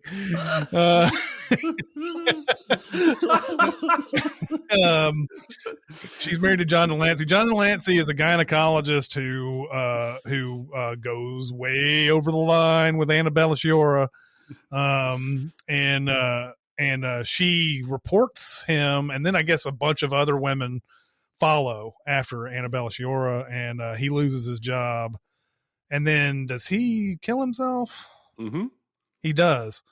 So Rebecca De Mornay is going out for revenge and takes a babysitting job. Somehow gets hired as the babysitter at the same house with a changed name and all this. And she starts fucking with this family. This movie, I had never seen it. What was it, 92 that it came out? Yeah, 92. I had never seen it, and God, it was probably the late 90s, early 2000s. It came on Lifetime, and one Halloween, and I was like, you know what? I've never watched this. I'll watch a little bit of it. I was riveted. I was like, even through the commercial breaks, I was like, I'm not moving at all because I want to see what happens next. I love it. It's so good. Yeah. There were so many of these kinds of movies that came out in the early 90s, man. These home invasion kind of movies, or secret home invasions where like you're allowing someone you trust into your home and oh my God, they just want to fuck with you, man. Like Unlawful Entry, and, which I have noted opens with an unlawful entry. Yes, it does. Nice. It does. Nice. It does open one. That's very accurate. Yes. Then another sort of personal favorite, I guess, amongst the SinCast crew, The River Wild. Oh, Sideways. I thought you were going to go with LA Confidential, and I was The River Wild is one, and I haven't seen it in forever though. Oh, you guys are the big fans of it, I think. I saw it like a month ago. Yeah, it's been on the cable channels, and man, I'll get into it anytime. What's fun? What would be fun one day would be to break down all the movies John C. Reilly is in before he got famous. Yeah.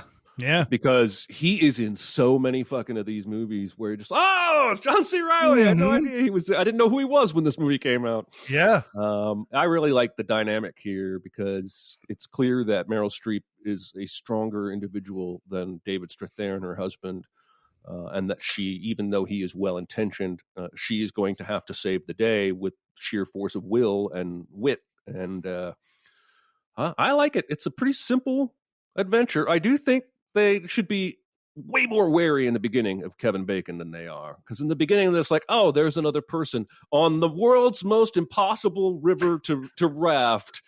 They just happen to be here right now. They're not suspicious early enough, but I do love that movie. It is. And I love movies like that where it seems like an easily escapable situation, but it's not.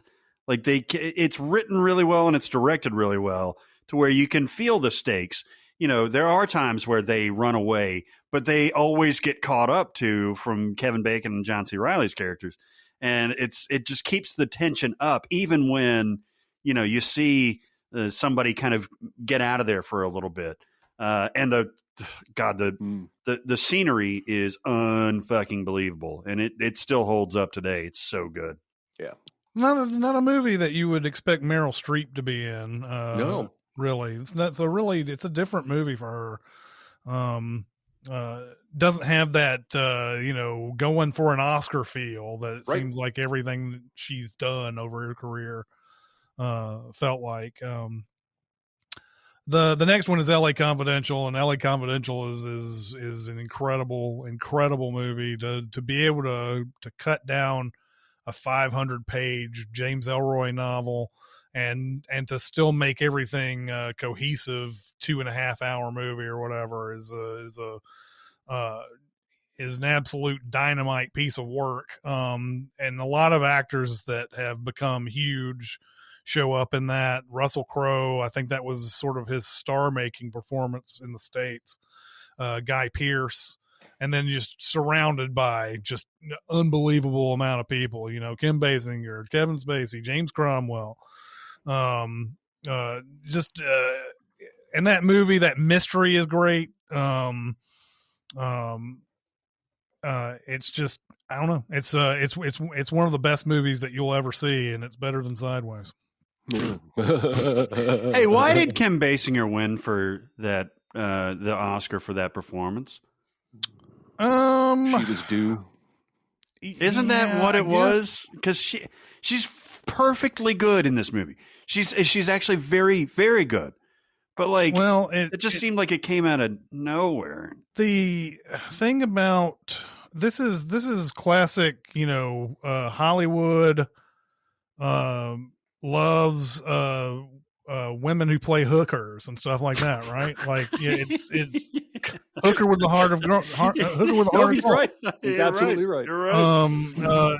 It's one of those things where like, most hookers I know, they don't have this kind of character, but boy, Kim Basinger played it. She's got a big old character, doesn't she? She's got a great character. Yeah, exactly. And you got your head all the way up it. All the way up it. I'm going to look at who was. So you had Kim Basinger was nominated. You had Joan Cusack for In and Out. Ooh. You had Minnie Driver for Good Will Hunting. Nice. Julianne Moore for Boogie Nights. Ooh. And you had Gloria Stewart for Titanic. Yeah, so it's, you probably weren't going to give it to Minnie Driver. I think Joan Cusack probably had a say. I mean, if you really want Joan Cusack and Julianne Moore, Gloria Stewart was great. I don't think she's going to win. No, that's a weird. If you were to re-Oscar, I would do Julianne Moore win that one. Because she's phenomenal in Boogie Nights. But LA Confidential's great. Then Wonder Boys comes right after that. That's my heart. Yeah, absolutely. Talk about some Wonder Boys, man. I think he must have had a Bob Dylan thing, because there's a couple new Bob Dylan cuts in this movie, but also a Bob Dylan video short on his directing resume. Mm-hmm. But this might be... Wow. I'm trying to think who's in this movie that this isn't my favorite movie of them. Robert Downey Jr. maybe. Because I think I'm blanking on names and I'm stalling. I think Dawson's Creek is great in this movie. Katie Holmes. I think Tobey Maguire's great in this movie.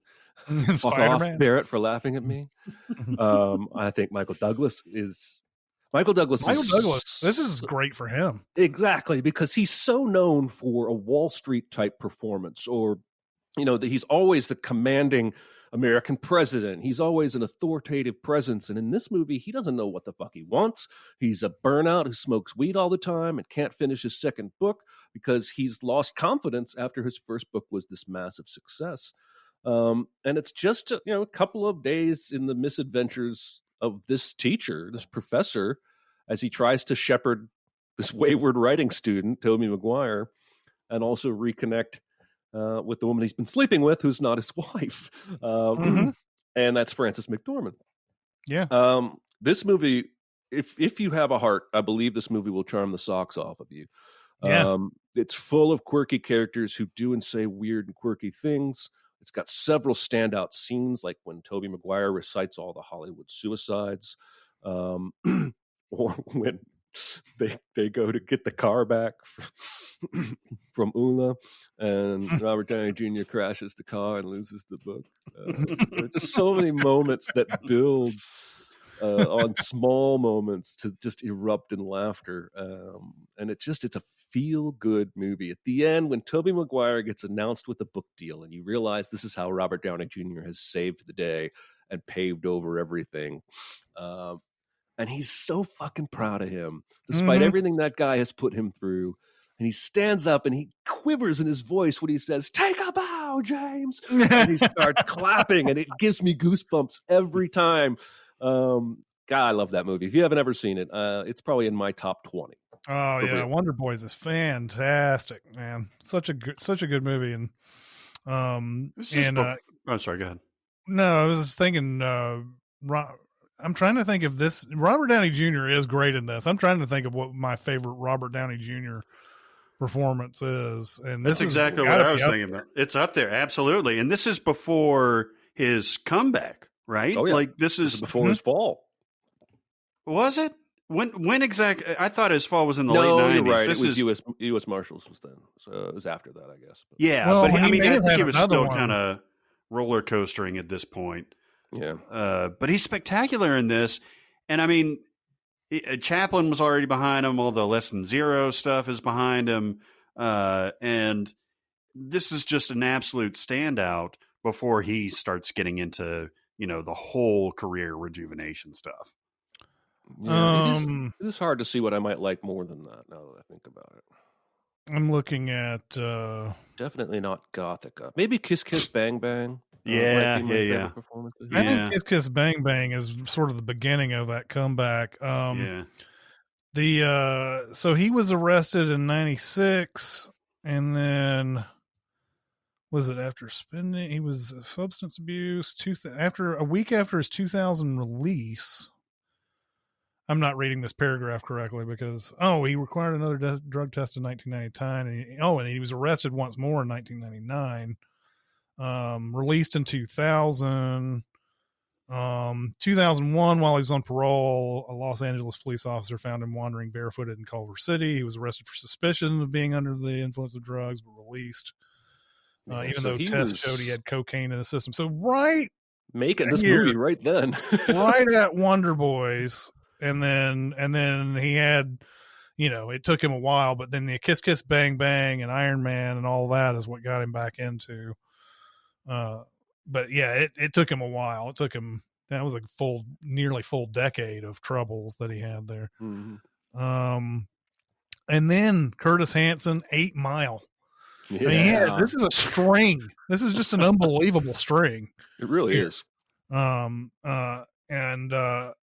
What would how would we credit Curtis Hanson on 8 Mile? What would you say out of that movie that you would say, maybe he's responsible for, even because this is the Eminem show, right?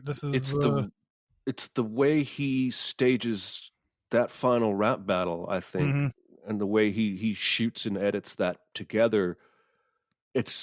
I've seen real rap battles where I wasn't as euphoric at the end as I am watching this rap battle. And it reminds me weirdly about the way I talk about the climax of The Martian, in that it's just the perfect shot combination from here to this, to this, to this. And I'm, yes!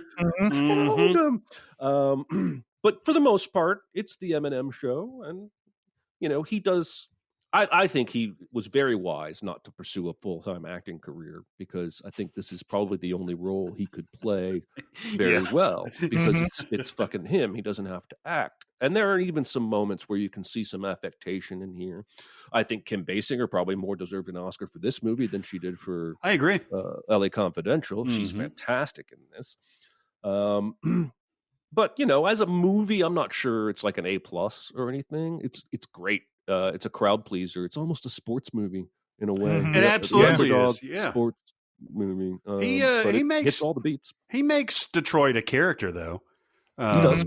Very much so. I mean, from the opening thing where B Rabbit is taking the train back and forth of the bus or whatever and writing lyrics, and that final battle, man. It's shot perfectly, because I think it's all handheld, because you can see kind of like the movements and the rhythms, behind Papa Doc and then behind B Rabbit and then back. And then he has that spectacular shot from behind B Rabbit where he's looking at Anthony Mackie, and then he turns to the audience. He's like, "Now everybody in the 3-1-3, put your motherfucking hands up and ride with me." And it's like, and you see everybody into it, and you're like, "Ah!" This was an all-timer. This was an all-timer for audience reaction, for sure. Hollywood 27, we had this movie in the big auditoriums, so you could go back into the number 17 there, easily walk into the back and just watch the rap battles and everything, and it's exhilarating to watch, for sure. What was the crowd reaction? This man did not have his hands up. People were doing the whole even in the theater. Oh yeah. Nice. Then Curtis Hanson, that was sort of the apex there. In Her Shoes, which I never saw, was the next big movie. Lucky You, which had if there was an unfortunate bastard out of the movies that he made in this whole thing, Lucky You came out on the same day as Spider-Man 3. It tried to be counter programming. I remember this. Lucky You is a poker movie. Eric Bana is he's I think he's trying to win the World Series of Poker in this. Is it any good? Do you remember? I don't remember if it was. I don't think it was. I don't think it was. It's like a love story with Drew Barrymore, and his dad's Robert Duvall, who's also a big poker player, and there's a point where he and Duvall, of course, are like at the final table and all that bullshit. And his last movie was Chasing Mavericks, which I never saw. Which is was it a surfing movie? Yep, with Gerard Butler. Yeah, with 300 in it. But dude, but that peak from, you could argue, from The Hand That Rocks the Cradle to 8 Mile is spectacular. It crested really with Wonder Boys. Well, I mean, LA Confidential and Wonder Boys, you'd put 1A, 1B, and then, everything else is kind of a bell curve. But that's a pretty good run right there. Yeah. Oh yeah. It's like it's Rob Reiner-esque. It is, as far as just a string of well-known hits and everything. Then we have Debbie Reynolds, who's Carrie Fisher's mom and died 2 days later. That was just insane, like series of events there. Actually, it was a day later, wasn't it? It was the next day. I don't. It was just right away, is all I remember. I think close. Carrie Fisher was 27th and Debbie Reynolds was 28th. Wow. Debbie Reynolds, probably Singing in the Rain is going to be like the top thing that you're going to think about when you think of Debbie Reynolds. What do you guys remember about that performance? I love that she holds her own against, at the time, two of the most dynamic performers. I mean, Gene Kelly is a legend for a reason. And Donald O'Connor was Danny Kaye before Danny Kaye came along. And nobody really, I'm going to piss Dicer off because this is his favorite movie ever, but nobody seems to talk about her role very much in this movie. Like when you bring up Singing in the Rain, people bring up that Make 'Em Laugh or, Singing in the Rain. And she's great. She's great. She holds her own as an actress and as a singer. That Good Morning song that they all three do together is one of the catchiest things in all of musical theater. So, yeah, she's great. I remember her more. Sorry to like torpedo your whole thing, but I remember her more for her later work, like that movie Mother with Albert Brooks. Yeah, I was going to get to that, which we'll get to. But yeah, she's fantastic. I think that's the only movie of hers that I saw from her early career. Yeah. I'm the same way as you, as far as what I know Debbie Reynolds from, because she had this sort of career resurgence in the late 90s. Mother, the Albert Brooks movie. That's a great movie, by the way. Mother. God, I haven't seen that in forever. Yeah, Albert Brooks is another sort of, I feel like, unsung writer director. I mean, a lot of people give him respect and everything, but you watch a lot of his movies; most all of them are charming. It has this. I love the sort of the idea that it has, where he believes that his relationships aren't working because he never resolved problems with his mother. And I think Rob Morrow plays his brother in this. Rob Morrow has a tremendous relationship, maybe too tremendous of a relationship with his mom. And he's got the life that he wants. He's got the life that Albert Brooks would want. But every time Albert Brooks tries to, get into a relationship, something goes wrong, and he decides that he's going to trace it back to how he and his mom interact and everything. So he's got to sort of resolve things with her. I haven't seen it since it came out. Yeah, me neither, but I remember loving it. Yeah. And then in and Out, she's Kevin Kline's mom, married to Wilford Brimley in this. I don't remember too much about her other than that just ridiculous scene at the end where everybody's saying that they're gay to do the I Am Spartacus thing. Yeah. And she gets up and says, and I am also gay. I mean, a lesbian or something like that. I don't know what something to that effect. But yeah, I unfortunately don't know much about a lot of her earlier stuff either. I mean, it might be a glaring hole on. Yeah, I need to watch more of her stuff because she's in stuff like The Unsinkable Molly Brown, which I've never seen. Yeah, and I was today years old when I learned she was the voice of Charlotte in that animated Charlotte's Web that I grew up watching in 1973. So she's been in my life in more ways than I realized. Yeah. Tammy and The Bachelor gets thrown around a lot. I've only seen just a little snippets of that. I kind of remember her outside of those ones that we've talked about as being one of the plot points in Fear and Loathing in Las Vegas, where Raoul Duke, Johnny Depp, and Benicio del Toro crash into this casino. And the guy's like, "You can't park here." They're high off their minds. And he's like, "Debbie Reynolds looks like a hot ticket." And so they go in and and they sneak in. He's like, "We're friends with Debbie." And Benicio del Toro is like, let me. He takes the usher aside. He's like, "Do you know who this man is? He's friends with Debbie Reynolds." And they sneak in and they're high on acid. So they get kicked out immediately. But that was a nice Debbie Reynolds.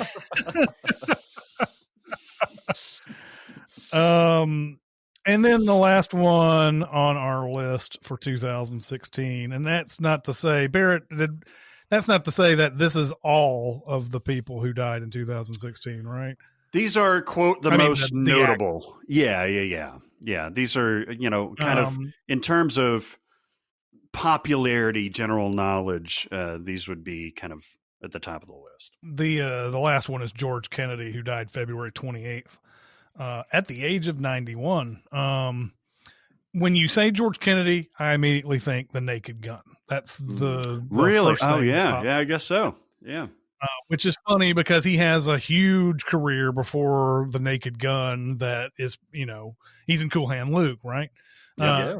But the first thing I ever saw George Kennedy in was The Naked Gun. And The Naked Gun, I was 11 years old watching that in the theater, and just I was on the floor laughing so hard at that movie.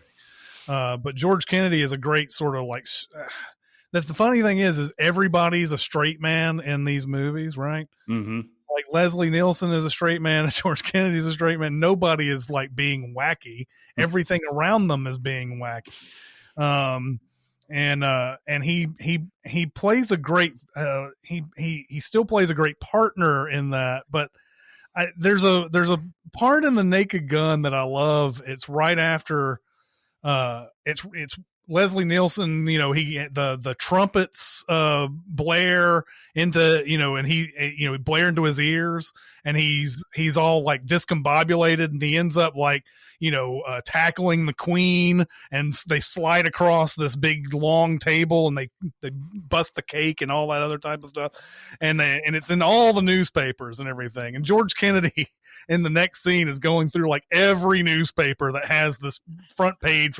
It's like, oh my God, this is just terrible, and they call this news. There's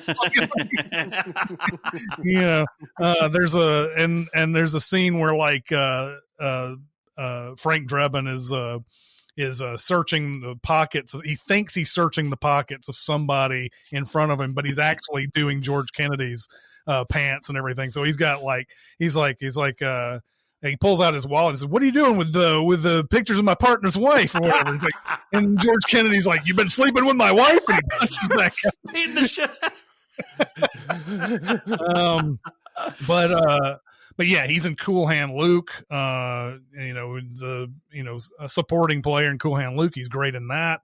He's the heart of that movie, I think. Yeah, I have to say, because he is set up to be the antagonist. Like, he's the big, burly, king of the yard, essentially, and that's who Luke has to fight, basically, to get respect. Mm-hmm. But once he does, man, he is absolutely devoted to Luke.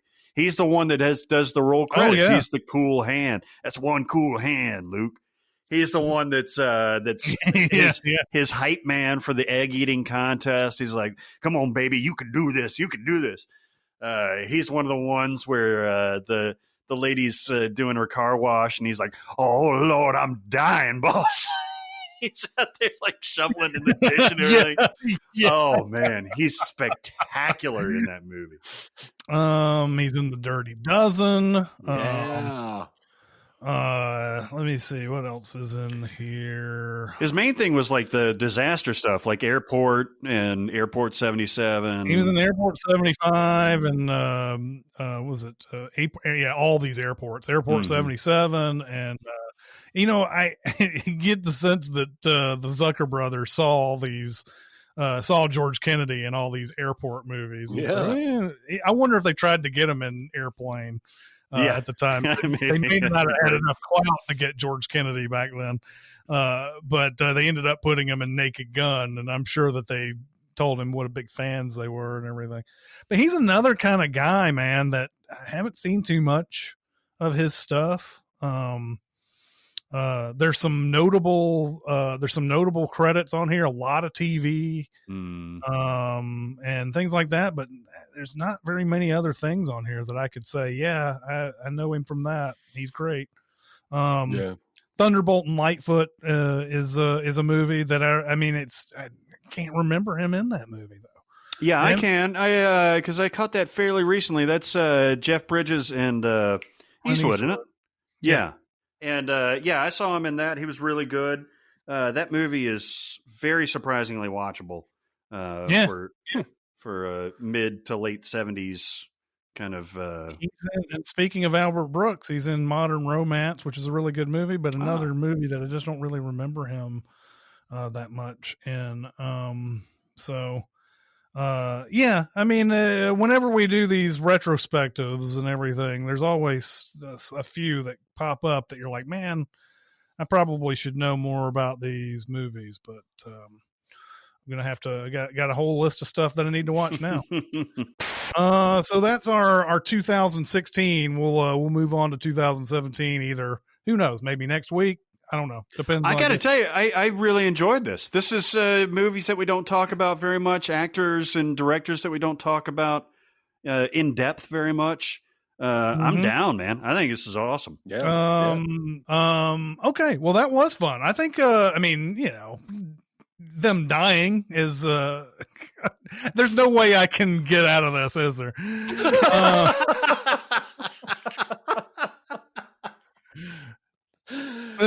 Them dying. What are you going to do? Once you say that was fun, you can't, there's no coming back from that.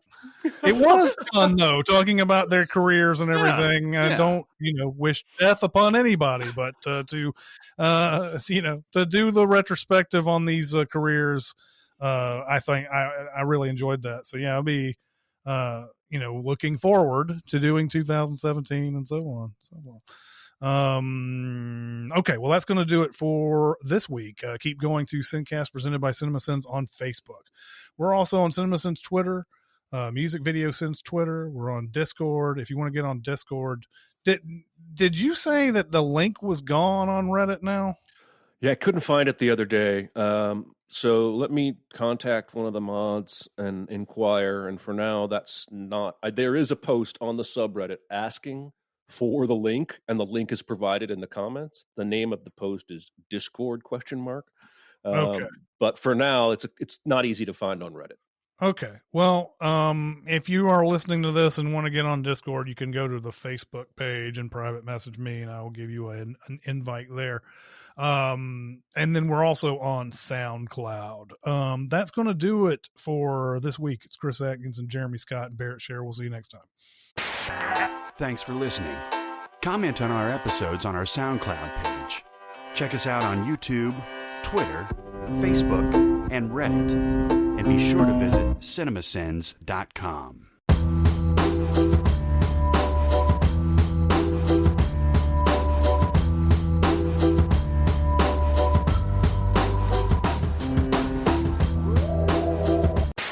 No, have you heard that driver's license song? The Olivia Rodrigo? No, I've just seen headlines. Is that what you were singing? Yeah, that's my jam. Awesome. It's good. I don't know if I've heard the good. song, but I've heard it's the quote unquote banger. Banger. It's an earworm. It slaps. It does slap. Slaps. You know who I thought of?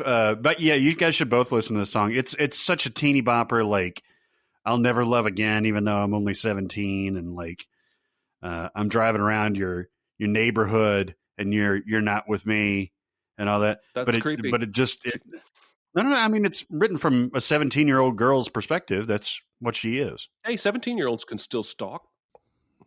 It's not healthy. It's not healthy behavior. But it's good.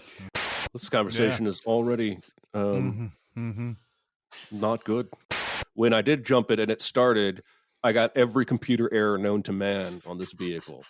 And at this point, if it were up to me, I would sell it and buy a new vehicle.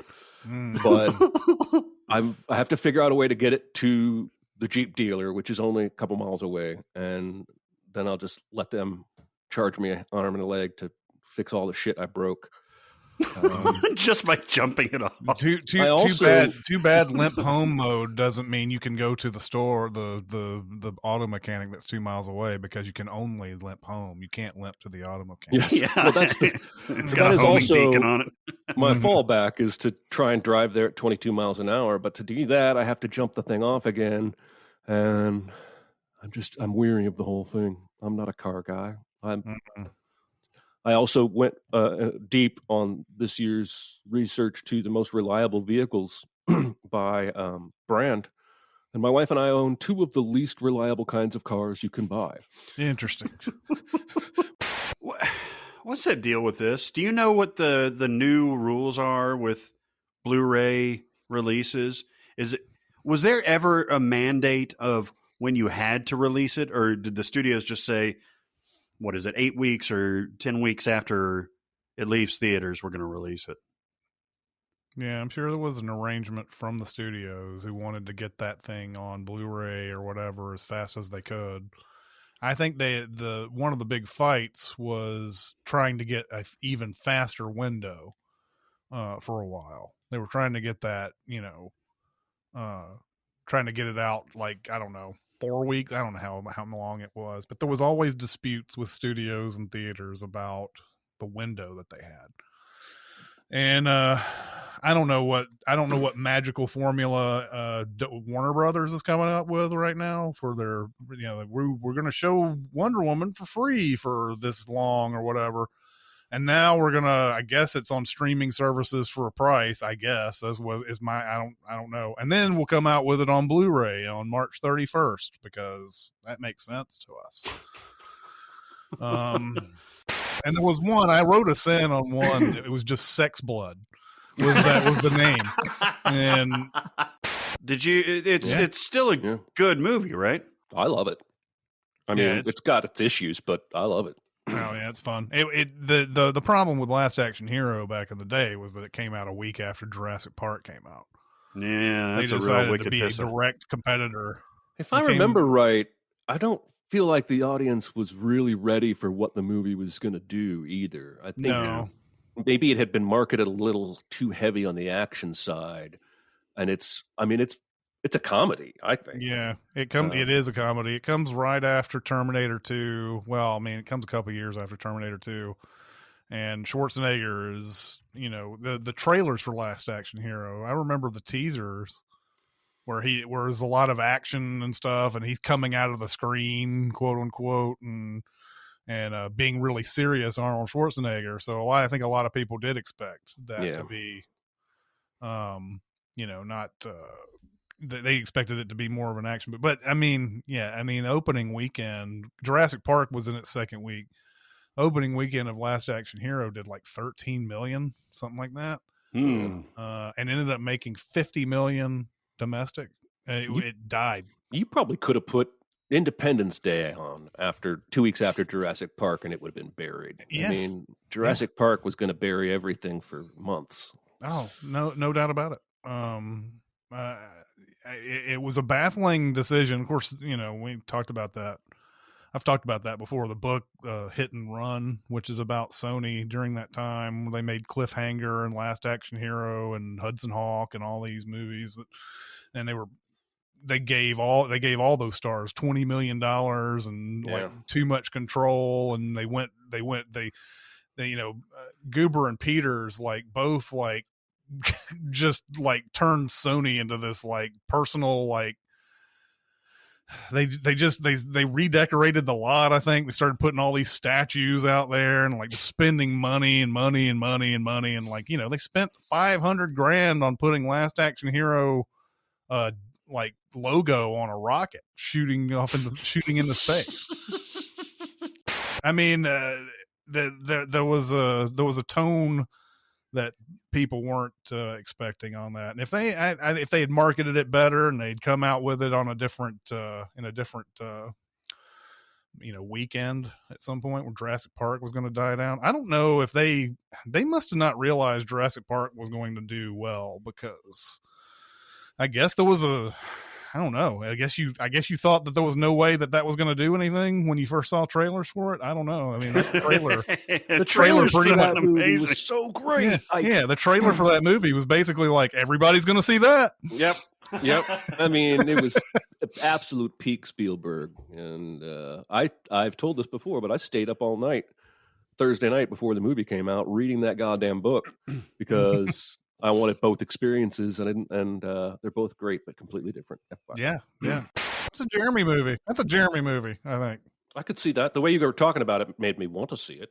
And I didn't say I had seen it. I was just kind of agreeing with everything you guys were saying. Oh my God, I was cracking up at that torture scene. I've never cracked up at a torture scene before. Yeah, that's I gotta at least check some of that out. I'm not the way you kept saying I don't like gore over and over again. It gives me a little pause, but it sounds worth it just for the experience.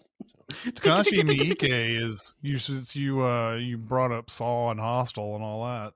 Takashi Miike shows up in Hostel. There's a point where does he really? There's a point where they're going in to the hostel. Well, not the hostel, the torture place, and he's coming out. and they ask him what goes on in there, and he goes, "You don't want to go in there." He's got he's a little bit English is obviously his second language and everything, so he says this in a very strange manner, but he's like, "You don't want to go in there, because if you go in there, you'll get too addicted to it and everything," or something like that. And then he walks Interesting. I actually didn't mind that first Hostel movie. I thought it was watchable, and I thought it was over the top, obviously, but I thought it had a story and it had like a direction. I think everything after that is just hot garbage.